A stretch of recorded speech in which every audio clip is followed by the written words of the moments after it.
नमस्कार मित्रों, माननीय प्रधानमंत्री श्री नरेंद्र मोदी जी की अध्यक्षता में आज कैबिनेट की बैठक हुई,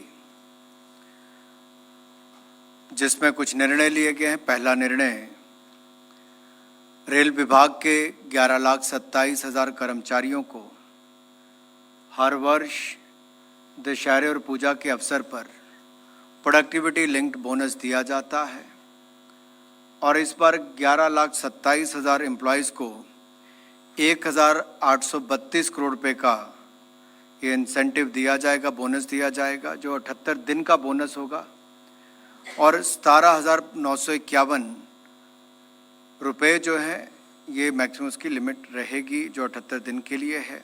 एलिजिबिलिटी जो है इसमें track maintainers, drivers, guard, station master, supervisor, technician, technical helper, controller, pointsman और ग्रुप सी के स्टाफ, ये सब लोग उसमें रहते हैं। 1,832 करोड़ का लाभ ये प्रोडक्टिविटी लिंक बोनस रेल कर्मचारियों को दिया गया है। दूसरा निर्णय, आपने देखा दुनिया भर में एलपीजी के दाम बहुत बढ़ गए हैं। कुल मिला के देखा जाए लगभग 300% दाम दुनिया के कई देशों में एलपीजी के बढ़े हैं। जहां एक और भारत सरकार ने मुफ्त अनाज देने का काम भी किया था, मुफ्त वैक्सीन देने का काम भी किया, वहां पर साथ ही साथ किसानों के ऊपर बढ़ते हुए खाद के दाम के भी बोझ नहीं पड़ने दिया। उसी तरह से ही बढ़े हुए जो दुनिया भर के दाम है उसके मुकाबले भारत में बहुत कम है, उसका बोझ जो हमारी पेट्रोलियम कंपनीज हैं, पब्लिक सेक्टर अंडरटेकिंग की जो ऑयल मार्केटिंग कंपनीज हैं, जून 2020 से लेकर जून 2022 तक 22,000 करोड़ रुपए का जो इन्होंने खर्चा वहन किया है, वो वन टाइम ग्रांट भारत सरकार 22,000 करोड़ रुपए की दे रही है, ताकि आम नागरिक के ऊपर, देश की सामान्य जनता जो हमारे देश के नागरिक है उसके ऊपर इसका बोझ ना पड़े। तो उसके लिए one time grant public sector undertaking की ऑयल मार्केटिंग कंपनीज को दी गई है, जिसमें इंडियन ऑयल कॉरपोरेशन लिमिटेड है, भारत पेट्रोलियम कॉरपोरेशन लिमिटेड है और हिंदुस्तान पेट्रोलियम कॉरपोरेशन लिमिटेड है। तीसरा, गुजरात में दीनदयाल पोर्ट, जो कि सालाना लगभग 127 मिलियन टन की क्षमता रखता है, एक बड़ा निर्णय लिया गया है ताकि पीपीपी मोड के अंतर्गत, बिल्ड ऑपरेट ट्रांसफर के मोड पर दीनदयाल उपाध्याय पोर्ट पर कंटेनर टर्मिनल बने, जो टूना टेकरा में है, और साथ ही साथ मल्टीपर्पज़ कार्गो का भी वहाँ पे डेवलपमेंट हो। ये दो निर्णय वहाँ पर लिए गए, जिसको विस्तार में मैं आपको बताऊंगा। लेकिन कुल मिलाकर इन दोनों के ऊपर 5,963 करोड़ रुपया खर्च होगा, जो कंसेशनर खर्च करेगा, और इसके अलावा जो 531 करोड़ के लगभग वो जो हमारी दीनदयाल पोर्ट अथॉरिटी है वो खर्च करेगी, ताकि उसके अगले कुछ साल तक जो मेंटेनेंस, ड्रेजिंग वगैरह के वो भी कर सकें। इससे क्षमता भी बढ़ेगी। जम्मू कश्मीर, मध्य प्रदेश, उत्तर प्रदेश से लेकर गुजरात तक व्यापार करने के लिए भी इस पूरी मार्केट को भी इससे पूरा जोड़ा जाएगा और एक्सपोर्ट और इंपोर्ट के बहुत काम आएगी। इसको मैं विस्तार में आपको बाद में बताता हूँ। इसके अलावा multiple state cooperative societies amendment bill 2022, इसमें भी संशोधन किए गए हैं ताकि इसमें और पारदर्शिता बढ़ सके, जवाबदेही तय हो। और आपने देखा होगा कि ये जो मल्टी स्टेट कोऑपरेटिव सोसाइटीज़ हैं, इनके बहुत सारे कुप्रबंधन के मामले कई क्षेत्रों में आते थे, चाहे वित्तीय गबन हो या सोसाइटी के चुनाव की बात हो, उसमें विलंब की बात हो। ये जो बदलाव इसमें किए गए हैं, इसमें मल्टी स्टेट कोऑपरेटिव सोसाइटी के रजिस्ट्रेशन को भी सरल किया गया है, गवर्नेंस को भी सुधार लाने के लिए काम किया जाएगा। और यही नहीं, जिस तरह से भारत सरकार ट्रांसपेरेंसी और अकाउंटेबिलिटी के लिए जानी जाती है, पारदर्शिता और जवाबदेही के लिए और ईज ऑफ डूइंग बिजनेस के लिए लगातार मोदी सरकार काम करती है, कोऑपरेटिव मंत्रालय का गठन भी उसी दृष्टि से किया गया था कि नीचे रोजगार स्वरोजगार के साथ साथ कोऑपरेटिव मूवमेंट को और बल दिया जा सके। चाहे जेम के साथ जोड़ने की बाकी बातें भी पहले हुई हैं, उस दिशा में एक बड़ा कदम ये अमेंडमेंट बिल लाने का है। इसको मैं इसके बाद थोड़ा विस्तार में आपको बताऊंगा कैसे चुनावी सुधार होगा, कैसे बोर्ड की कंपोजिशन होगी, SC ST से लेके महिलाओं का उस पर उनको नॉमिनेशन होगा उसके ऊपर, और निगरानी के साथ साथ वहाँ पर धन की व्यवस्था भी और ट्रांसपेरेंसी लाने के लिए क्या क्या किया जाएगा। एक और निर्णय जो prime minister development initiative for north eastern region है, PM डिवाइन, जिसकी घोषणा बजट सत्र में, बजट के समय 2022-23 में वित्त मंत्री जी ने की थी। PM डिवाइन योजना को भी मंजूरी आज केंद्रीय मंत्रिमंडल ने दी है प्रधानमंत्री मोदी जी के नेतृत्व में, और ये 100% केंद्रीय वित्त पोषण के साथ साथ एक सेंट्रल सेक्टर स्कीम है। इसके लिए 6,600 करोड़ रुपया 2022-23 से लेकर 2025-26 तक 15वें वित्त आयोग की अवधि के शेष तक इसको मंजूरी दी गई, जो 4 साल की अवधि है। PM डिवाइन के जो मूल उद्देश्य हैं वो PM गति शक्ति की भावना के अनुरूप इंफ्रास्ट्रक्चर फंड करना, पूर्वोत्तर की जरूरतों के आधार पर सामाजिक विकास परियोजनाओं का समर्थन करना, युवाओं और महिलाओं के लिए आजीविकाओं की गतिविधियों को सक्षम करना, और विभिन्न क्षेत्रों में डेवलपमेंट गैप्स को भरने का काम भी करेंगे। इसकी 500 करोड़ तक की लिमिट रहेगी। सोशल डेवलपमेंट के काम आएगा, लाइवलीहुड के काम आएगा, और हम पूर्व की सरकारों की तरह नहीं, हम एक्ट ईस्ट पॉलिसी के अंतर्गत काम करते हैं। चाहे आपने पहले आधारभूत ढांचा देखा हो या अब PM डिवाइन योजना हो, ये भी उसी दिशा में काम कर रही है। मैं एक एक करके आपको कुछ विषयों पर वापस लाना चाहूँगा।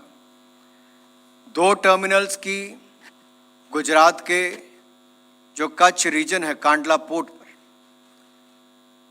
और ये दीनदयाल पोर्ट अथॉरिटी, यहाँ पर ये लगभग देश के जो पहले 12 पोर्ट्स आते हैं उनमें से एक है।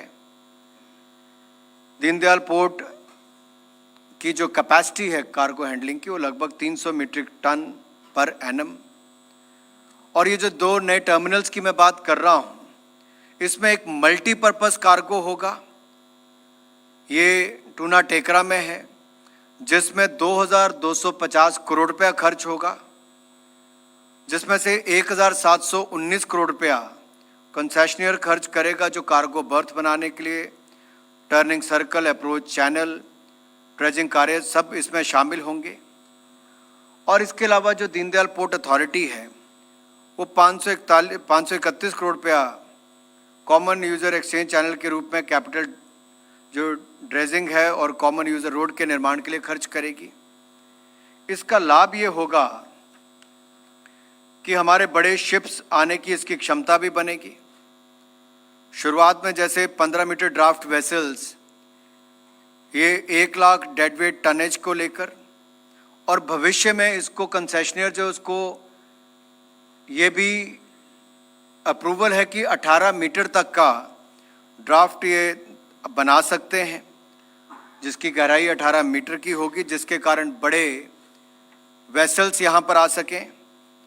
और ये कच्छ रीजन में ना केवल गुजरात के लिए बल्कि जम्मू कश्मीर, मध्य प्रदेश, उत्तर प्रदेश से लेकर हमारे राजस्थान तक को भी इसका लाभ मिलेगा। 2000 अगर इसकी आप क्षमता को देखेंगे, 2026 में इसको 2.85 million metric tons per annum का होगा, और 2030 तक इसको 27.49 million metric ton per annum पे ले जाने का प्रावधान रखा गया है। दूसरा जो है कंटेनर टर्मिनल, ये भी टूना टेकरा पर है, दीनदयाल पोर्ट पर ही बनेगा, और इसको भी BOT के आधार पर बनाया जाएगा। 4,243 करोड़ रुपया इसके ऊपर अनुमानित लागत जो कंसेशनियर की तरफ से आएगी, और 296 करोड़ रुपया जो है जो यूज़र फैसिलिटीज़ के लिए दीनदयाल पोर्ट अथॉरिटी खर्च करेगी। ये क्लोज कंटेनर टर्मिनल होगा जो भारत के उत्तरी भाग को जम्मू कश्मीर, राजस्थान, उत्तर प्रदेश, मध्य प्रदेश इनको भी अपनी सेवाएं देगा। इससे अर्थव्यवस्था को भी बढ़ावा मिलेगा, रोजगार के भी विभिन्न अवसर पैदा होंगे। कंसेशन का जो एग्रीमेंट है वो 30 वर्ष के लिए होगा। 2025 में जो नेट गैप है वो 18,80,000 TEUs का है और ये state of the art terminal बनकर तैयार होगा। अगर इसके लिए आप देखेंगे, इसके लिए इंटरनेशनल कॉम्पिटिटिव बिडिंग के माध्यम से इसका चयन होगा और कंसेशनर जो है, जो उसकी ही जिम्मेदारी होगी कि इसके डिज़ाइन को, इंजीनियरिंग को, फाइनेंसिंग को, प्रिक्योरमेंट से लेके इम्प्लीमेंटेशन तक जो प्रोजेक्ट की है वो ही उन्हीं को ही करनी है। और ये BOT के आधार पर होगा। जब 30 वर्ष पूरे होंगे तो ये सरकार को वापस करना पड़ेगा और इससे कुल मिलाकर 21,90,000 TEUs पर annum की क्षमता बनकर तैयार होगी। शुरुआत में इसमें 14 मीटर का ड्राफ्ट वेसल्स आने का होगा, जिसको अभी प्रावधान है, और 6,000 TEUs इसके आने की रहेगा। लेकिन कंसेशनिंग अथॉरिटी जो है वो इसको 15.5 मीटर तक करेगी और भविष्य में इसको 18 मीटर तक ले जाने का कंसेशनर को भी प्रावधान होगा। तो वो चैनल हो, बर्थ पॉकेट हो, टर्निंग सर्कल हो, इन सबको बनाने का भी वो काम करेंगे। इससे जो कच्छ रीजन है गुजरात का, जो पहले ही एक बहुत महत्वपूर्ण रोल अदा करता है भारत के पोर्ट्स में टर्मिनल हैंडलिंग के लिए भी, ये बड़ी इन्वेस्टमेंट जब यहाँ पर आएगी, 5,963 करोड़ रुपए के लगभग कॉन्सेशनर्स के माध्यम से इसमें पेमेंट आएगी, लागत आएगी और इस इन्वेस्टमेंट से लाखों लोगों को रोजगार, स्वरोजगार के अवसर मिलेंगे। जम्मू कश्मीर, उत्तर प्रदेश, राजस्थान, मध्य प्रदेश से होते हुए सबको इसका लाभ मिलेगा और हमारे व्यापार को भी बल मिलेगा।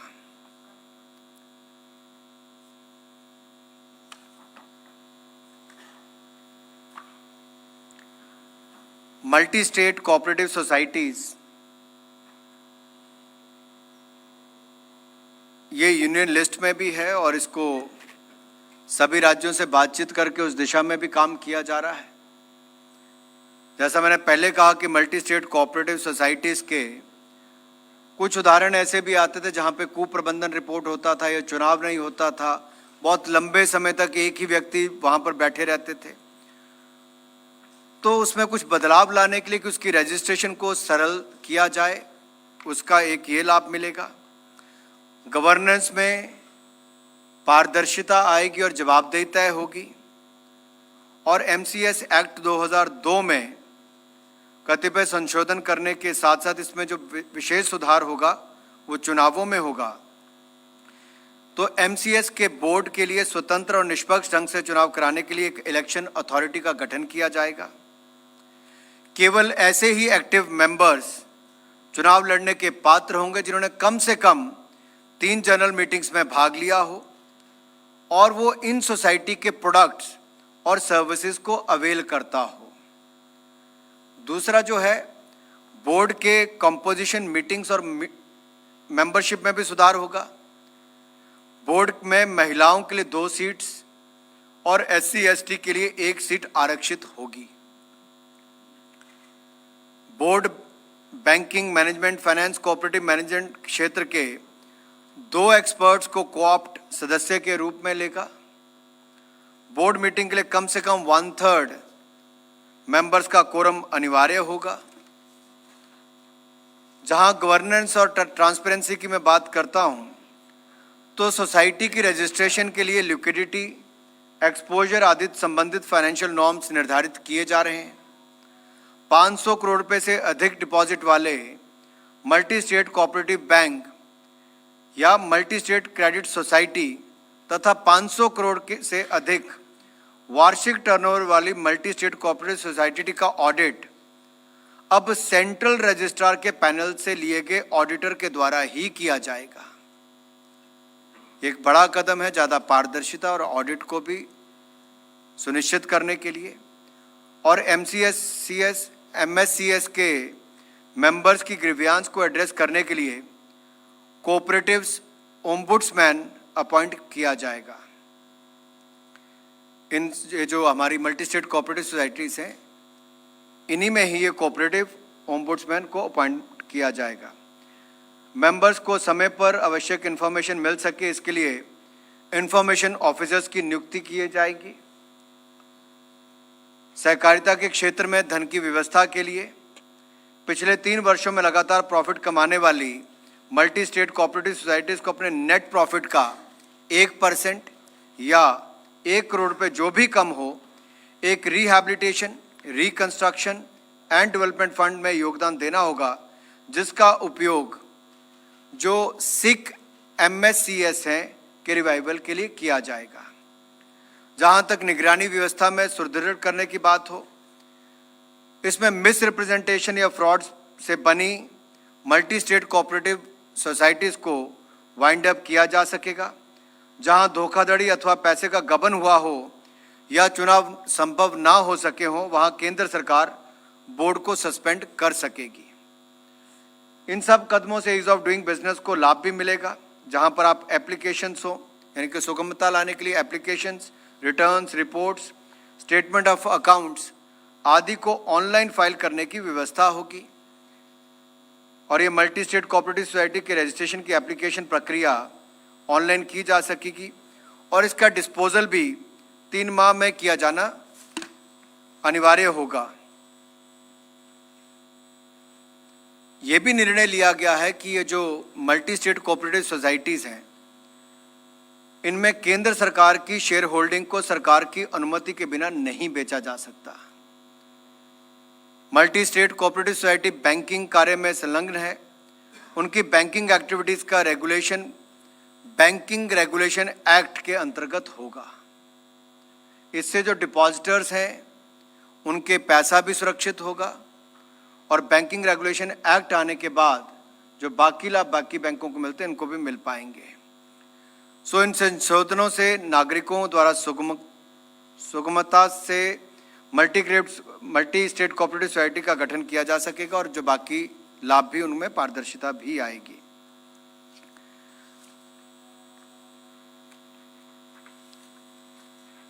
जहां तक नॉर्थ ईस्ट के लिए पीएम डिवाइन योजना की बात है, जैसा मैंने पहले कहा कि 4 वर्षों के लिए इसको लाया गया है। 2022-23 से 2025-26 तक पीएम डिवाइन को मंजूरी दी गई है।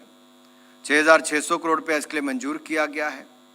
विभिन्न सेक्टर्स में डेवलपमेंट गैप्स को जो है पूरा करने के लिए ये लाभदायक सिद्ध होगी। युवाओं और महिलाओं के लिए लाइवलीहुड संबंधी योजनाओं को इम्प्लीमेंट कर सकेगी और इंफ्रास्ट्रक्चर प्रोजेक्ट्स में पीएम गति शक्ति के कॉन्सेप्ट के अनुसार ही और कन्वर्जेंस पर आधारित होंगे और नॉर्थ ईस्टर्न रीजन में विकास भी हो, युवाओं और महिलाओं के लिए रोजगार स्वरोजगार के अवसर भी उत्पन्न हो, उसमें भी फायदा मिलेगा और ये 100% सेंट्रली फंडेड स्कीम होगी।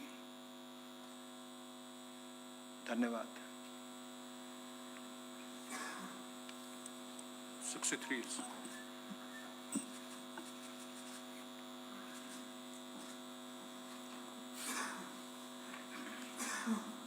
63 सर, मैं लक्ष्मण CNBC आवाज़ से। जो आपने LPG सब्सिडी का ऐलान किया है, उसमें आपने कहा है कि जून 2022 तक का जो नुकसान हुआ उसकी भरपाई के लिए किया गया है।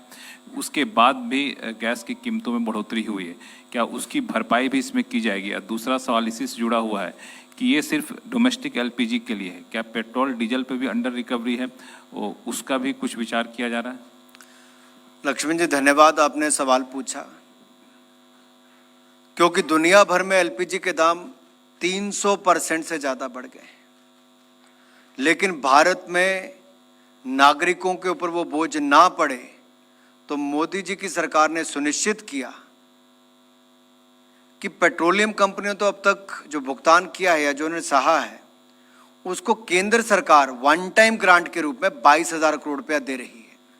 ये 22,000 करोड़ रुपया इसलिए है कि भारत के नागरिकों के ऊपर उसका दबाव ना पड़े। लेकिन आपकी पब्लिक सेक्टर अंडरटेकिंग जो ऑयल मार्केटिंग कंपनीज हैं, वो भी अपनी जेब से खर्च ना करें, तो भारत सरकार ने इसलिए वन टाइम ग्रांट उसके लिए दी है। अगर दुनिया भर के मुकाबले देखूं तो शायद इससे 4 गुना ज़्यादा होगा। यानी कि सीधा तौर पे अगर दुनिया के दामों से मुकाबला किया जाता तो 88,000 करोड़ से ज़्यादा का बोझ पड़ चुका होता।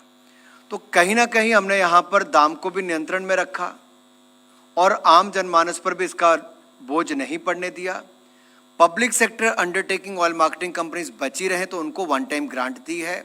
और जहाँ तक पेट्रोलियम डीजल की बात है, पूर्व में भी भारत सरकार ने केंद्रीय करों में भी कटौती की और जहां जहां एनडीए और भाजपा शासित राज्य थे वहां पर राज्य की सरकारों ने भी उसको कम किया था, ताकि जनता पर बढ़े हुए दुनिया भर के जो दाम बढ़े उसका प्रभाव ना पड़े। आप तो जानते हैं कि क्रूड ऑयल और एलपीजी ये दुनिया भर के देशों से इंपोर्ट ही करनी पड़ती है और दुनिया भर में दाम बढ़े हैं, लेकिन जनता पर इसका बोझ ना पड़े उसके लिए सरकार ने समय समय पर कदम उठाए। उनमें से एक कदम ये भी है। 11 संजय शर्मा हूँ सर, इंडिया न्यूज़ से। मेरा सवाल सर पीएम दीवान योजना को लेकर है। इसमें क्या नॉर्थ ईस्ट के ही राज्य होंगे या कुछ हिली स्टेट भी हैं, इसमें पर्वतीय राज्यों को भी इसमें शामिल किया गया सर?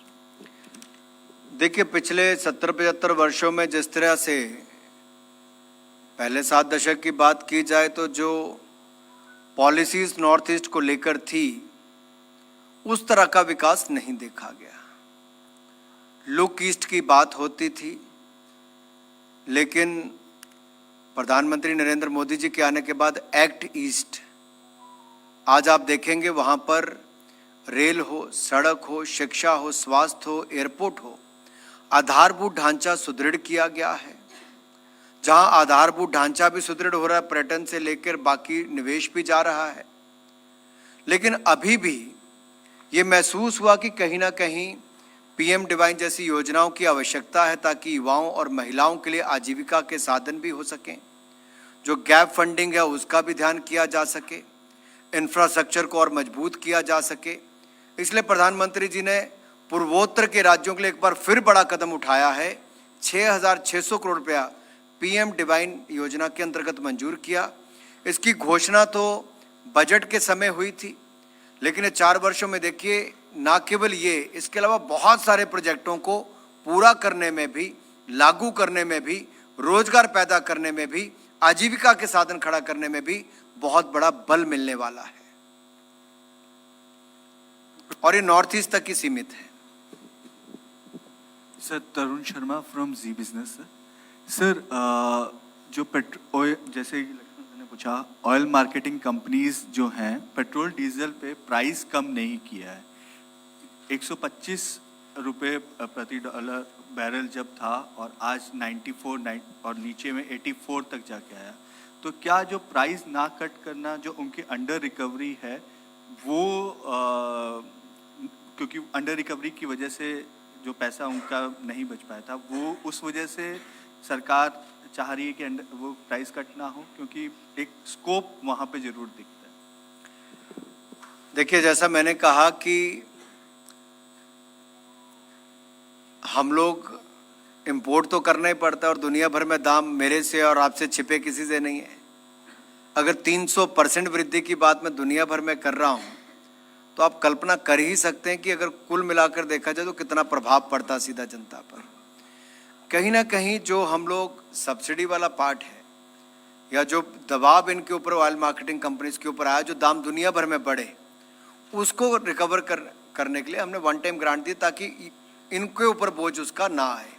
जनता के ऊपर तो बचाए ही बचाए, लेकिन ऑयल मार्केटिंग कंपनीज के भी 22,000 करोड़ रुपया बहुत बड़ी अमाउंट होती है।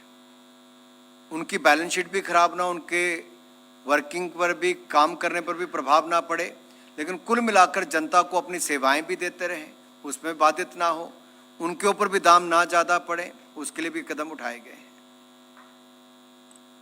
15 Hi, sir. Sapna here from CNBC TV 18. You mentioned, sir, that the amendments to the multi-state cooperative societies, all of that, and the regulation to be brought under the Banking Regulation Act. Isn't it already under the BRA, sir? Just wanted to understand that. Or is it a new thing that we're talking about? So extend regulation कौन कर रहे हैं? जहाँ तक मैं समझता हूँ extend किया बैंकिंग रेगुलेशन एक्ट के अंतर्गत लाने के लिए, क्योंकि अगर आपने पहले भी देखा होगा, एक राज्य के बैंक के कारण बहुत हल्ला बहुत लंबे समय तक हुआ। केवल 50,000 रुपया ही किसी बैंक के फेल होने तक मिलता था। ये मोदी जी की सरकार ने ही इसमें बदलाव करके इसको 5 लाख तक लेकर गए। और जो बैंक फेल हुआ उसके ऐसे लाखों खाता धारक थे जिनको पहले पैसा नहीं मिला था। तो जिसको केवल 50,000 मिलना था अब उसको 5 लाख रुपए तक मिलता है। हमारी सरकार ने बदलाव किया। अब पारदर्शिता, मल्टी स्टेट कोऑपरेटिव सोसाइटीज की जो बैंकिंग भी उसमें है, क्रेडिट सोसाइटीज हैं, बैंकिंग में आती हैं, तो उनमें एक तो वर्किंग में फर्क आएगा, पारदर्शिता आएगी।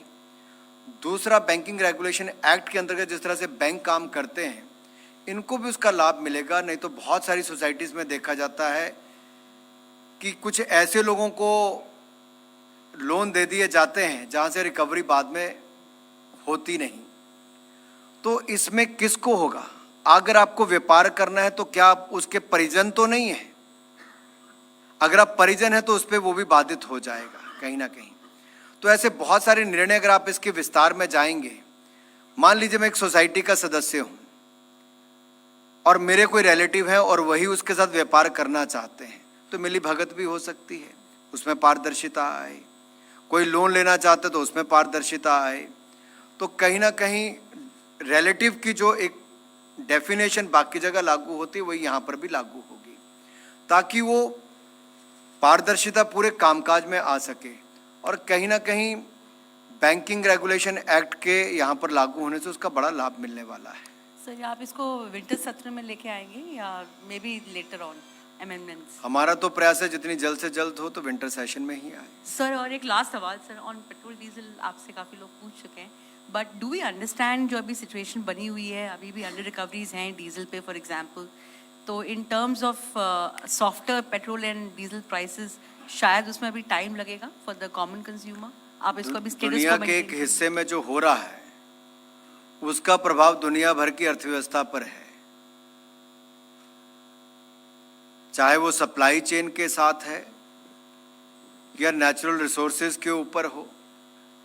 एक बड़ा प्रभाव देखने को मिला है, केवल भारत नहीं दुनिया भर में इसका प्रभाव देखने को मिल रहा है।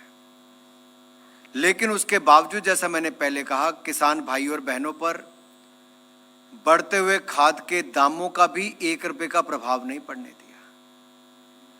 कई गुना ज्यादा दाम बढ़ गए खाद के दुनिया भर में, तब भी किसानों के ऊपर भारत में नहीं पड़ने दिया। ये नरेंद्र मोदी जी की सरकार ने किया। दुनिया भर में तेल की कीमतें बढ़ी, क्रूड ऑयल की बढ़ी। हमने केंद्र सरकार के करों में भी कटौती की ताकि आम नागरिक पर उसका प्रभाव ना पड़े। एलपीजी के दाम भी दुनिया भर में 300% बढ़े, आम जनता पर उसका ज्यादा प्रभाव ना पड़े, तब भी हमने यहाँ पर वो सारे कदम उठाए। ये प्रयास है एक ओर से। दूसरी ओर से प्रधानमंत्री अन्न योजना जो थी उसके अंतर्गत भी 28 महीने तक 80 करोड़ लोगों को अनाज देने का काम किया, तो मोदी जी की सरकार ने किया। हर वो कदम उठाया जहां पर देश के जरूरतमंदों के साथ, गरीबों के साथ, पिछड़ों के साथ, सबके साथ सरकार खड़ी है। और कोविड-19 के समय खड़ी थी, आज भी खड़ी है।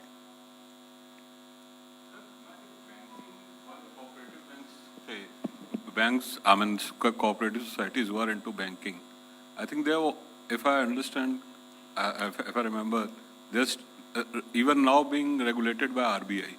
Now you mentioned that they'll be brought under Banking Regulation Act. So what would be the change that will be happening? जो बैंकिंग रेगुलेशन एक्ट के नियम है उसके ऊपर सारे लागू होंगे। सर, रेगुलेशन ऑलरेडी RBI के पास जा चुका है उनका, तो बेसिकली समझना था कि what would change for them?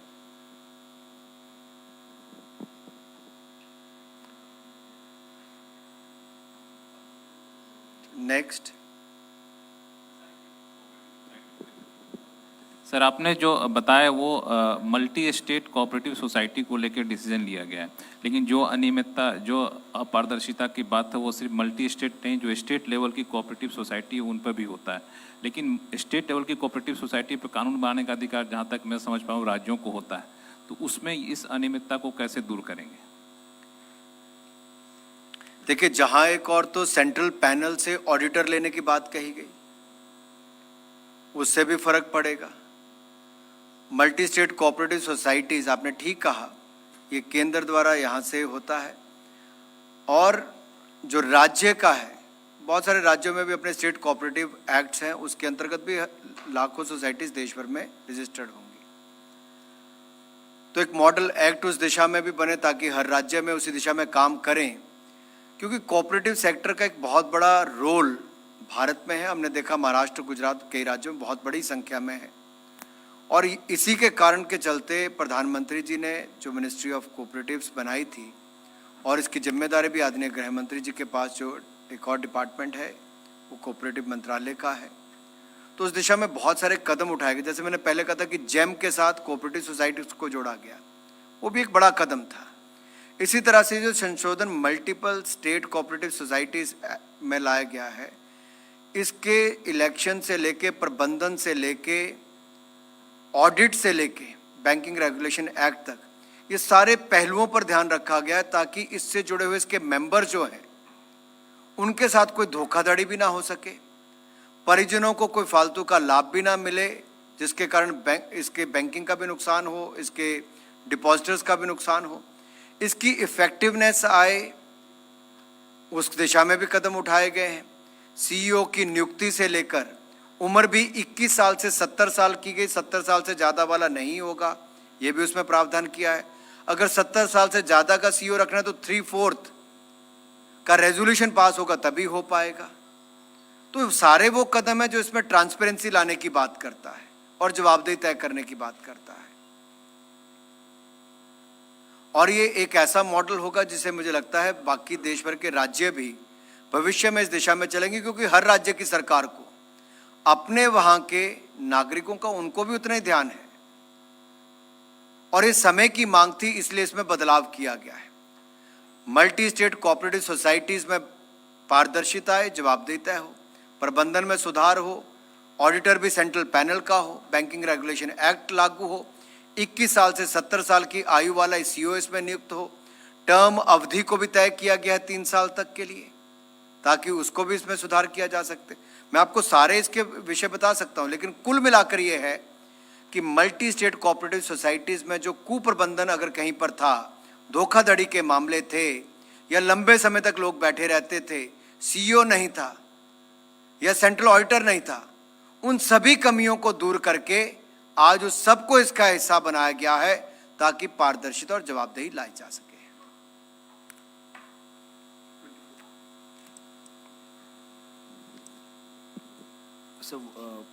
प्रकाश प्रदर्शन हो 18 हाउस स्वदेश है। वर्ल्ड मार्केटिंग कंपनीज का कहना है कि एलपीजी पे अंडर रिकवरी इस वक्त नहीं है, तो ये जो 22,000 करोड़ रुपए दिया गया है, आप कह रहे हैं 30 जून 2022 तक के उनके अंडर रिकवरीज पे है, तो अंडर रिकवरीज ओएमसीज कह रहे हैं इस वक्त नहीं है, तो ये पहले के लॉस पे दिया गया है या फिर वो किस तरह का कैलकुलेशन है, इस पे थोड़ा क्लैरिटी दे दीजिए।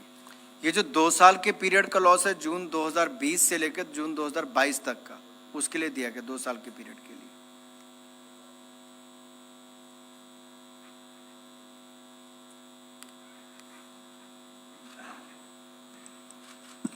Thank you.